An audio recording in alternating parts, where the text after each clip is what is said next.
Hello friends, welcome back to our channel Reaction India. Today with us Tanja and we are going to react another video of Reaction India.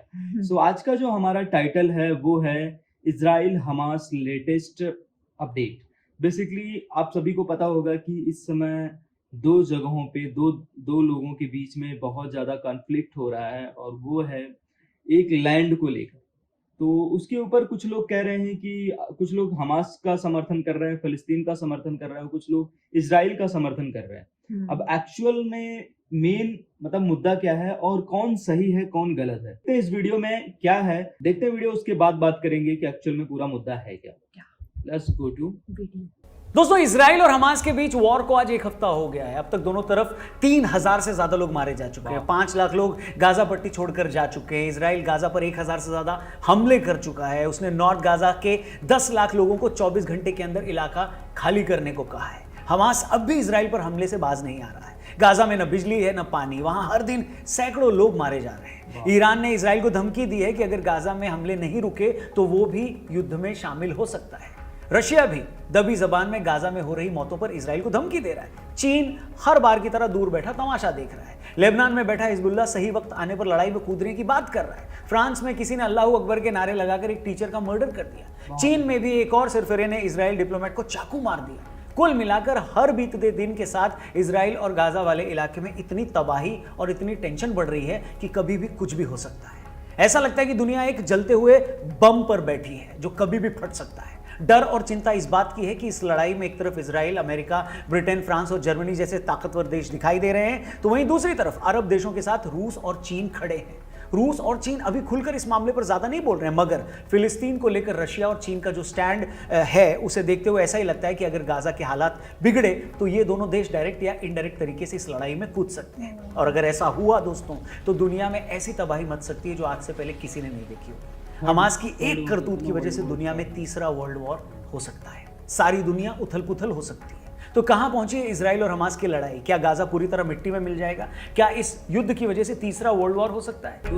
दोस्तों, Hamas के Israel पर हमले ने पूरी दुनिया को 360 degree घुमा दिया है. हमास ने जो वहशीपना इजराइल के लोगों के साथ दिखाया था उससे इजराइल गुस्से में पागल हो गया है. वो धरती से, गाजा से हमास का नामो निशान मिटाना चाहता है. उसने गाजा पर अब तक 1,000 हवाई हमले कर दिए हैं. उसके टैंक गाजा पट्टी में घुसना शुरू हो चुके हैं. उसने ईरान, इराक, लेबनान और जॉर्डन जैसे देशों को धमकी दी है कि अगर किसी ने इस पंगे में घुसने की कोशिश की तो उसे भी हमास की तरह वो पटक कर मारेगा. इजराइल का जिगरी यार और दुनिया का सबसे ताकतवर देश अमेरिका भी भर भर के इजराइल को हथियार दे रहा है. इजराइल इस हद तक बदले की आग में जल रहा है कि उसने पहले से गाजा की छोटी सी जमीन पर रह रहे लोगों को कह दिया है कि तुम जगह खाली करो.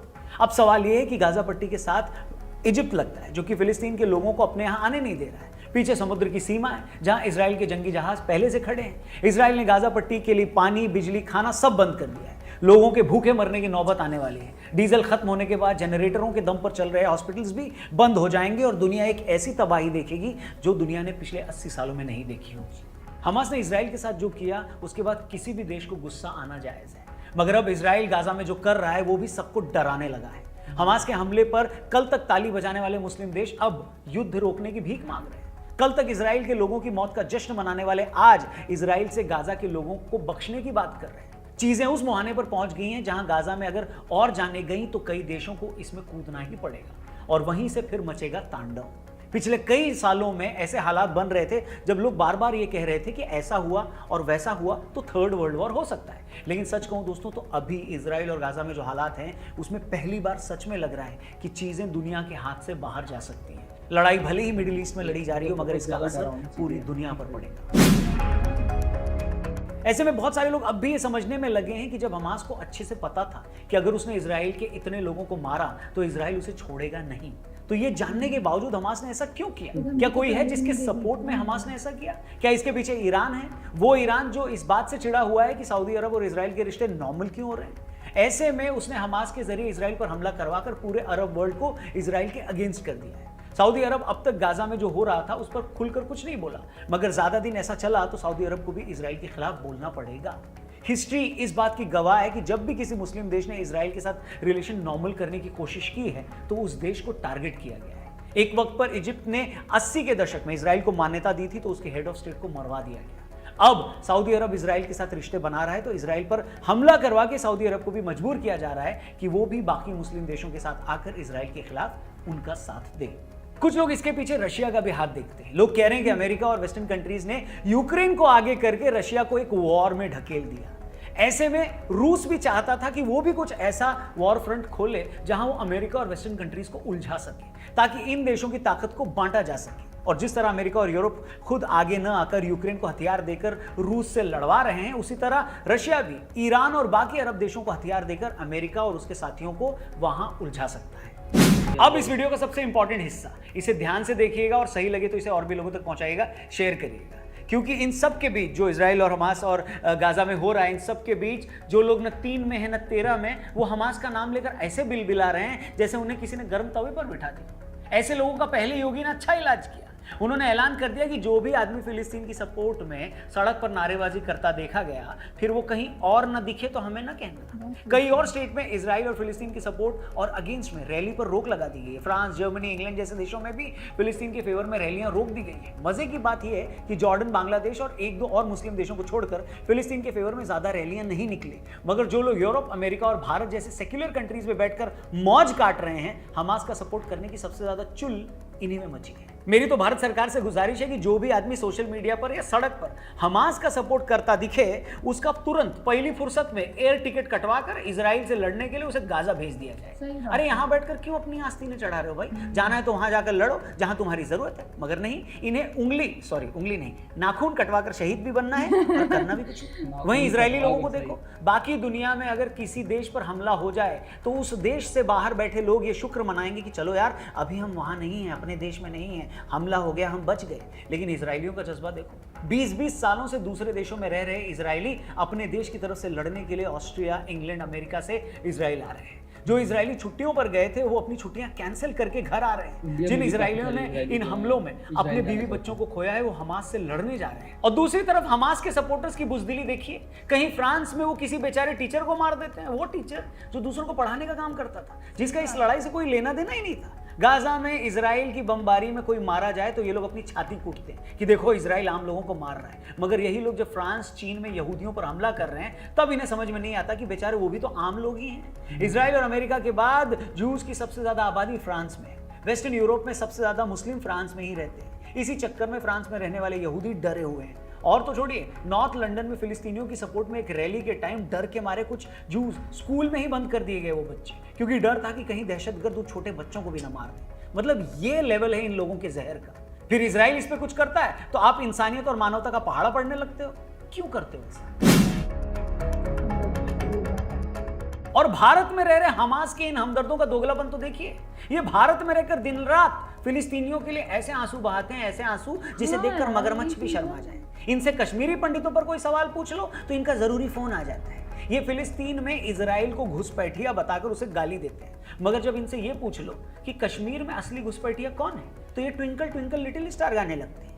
जब इनसे ये पूछा जाता है कि जिन वैदिक ऋषि कश्यप के नाम पर कश्मीर का नाम पड़ा, उस कश्मीर की जमीन पर अगर पंडितों को ही भगा दिया गया तो उसका कसूरवार कौन है, तब इनके मुंह में फेविकॉल जम जाता है। ये कहते हैं कि फलाना जगह हमारे लिए पवित्र स्थान है, वहां हमें इबादत का हक मिलना चाहिए। बेशक मिलना चाहिए, बिल्कुल मिलना चाहिए। किसी के लिए जो जगह धार्मिक महत्व की है, जो उसके ईश्वर या पैगंबर से जुड़ी है, उसे वहां जाने का और पूजा का हक होना चाहिए।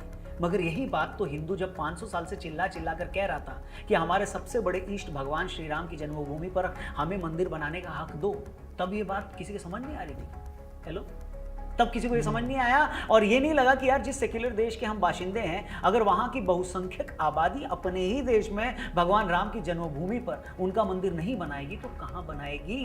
और अगर वो हमसे किसी जगह का हक मांग रही है तो उसे देने में क्या हर्ज है?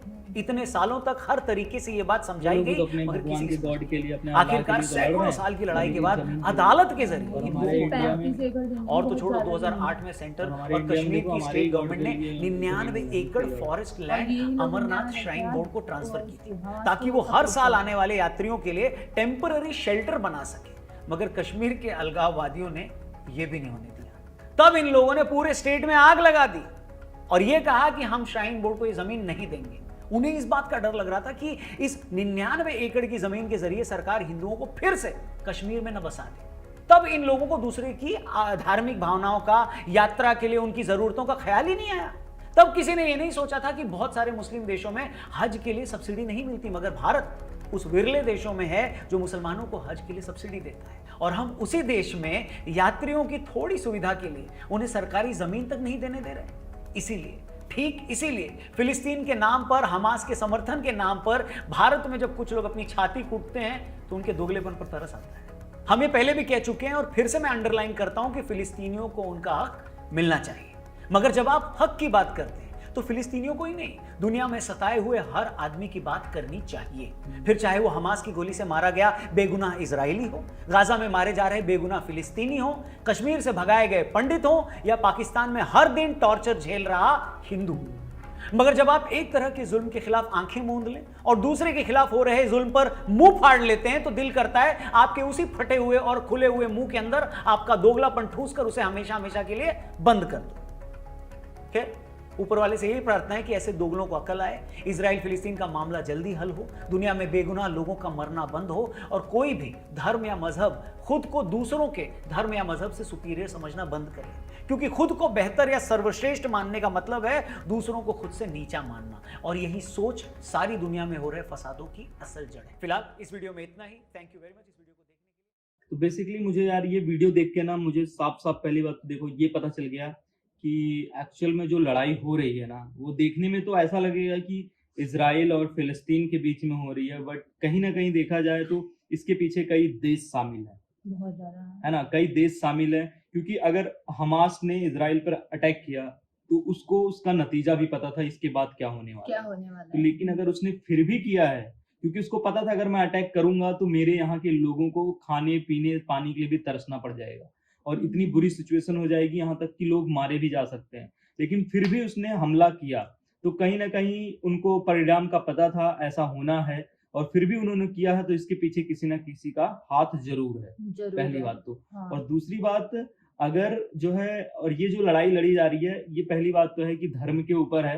हर कोई अपने धर्म को सबसे ऊपर मानता है और उसी को लेके लड़ रहे हैं। और इसमें कुछ लोग जो है फिलिस्तीन का सपोर्ट कर रहे हैं, कुछ लोग इसका सपोर्ट कर रहे हैं। पहली बात तो देखो, कोई भी व्यक्ति नहीं मरना चाहिए, चाहे इधर का हो चाहे उधर का हो, खाली बेकसूर इंसान। लेकिन मैटर ये है कि कुछ लोग हैं कि सपोर्ट कर रहे हैं फिलिस्तीन को, कुछ लोग इजराइल को सपोर्ट कर रहे हैं। तो हमारा मानना ये है कि आप सपोर्ट करो, लेकिन एक तरफा नहीं, सबको करो। बाकी और भी जगहों पे लोग मारे जाते हैं, और भी जगहों पे लोग किए जाते हैं, लेकिन उस समय कुछ लोग हैं जो नहीं बोलते हैं, और कुछ लोग जो है कई कई जगहों पे जो है अपनी आंखें मूंद लेते हैं, और कई जगहों पे वो खुल के बोलते हैं। तो ये चीजें जो है कभी कभार जो है एक दोगलेपन को दिखाता है, जैसा कि इस वीडियो में इनके आरजे रौनक के द्वारा बताया गया। तो मुझे लगता है कहीं ना कहीं ये वीडियो इस चीज को बता रही है। बाकी सबकी अपनी अपनी राय है, कुछ लोग जो है उनको सही समझते हैं, कुछ लोग उनको गलत मानते हैं।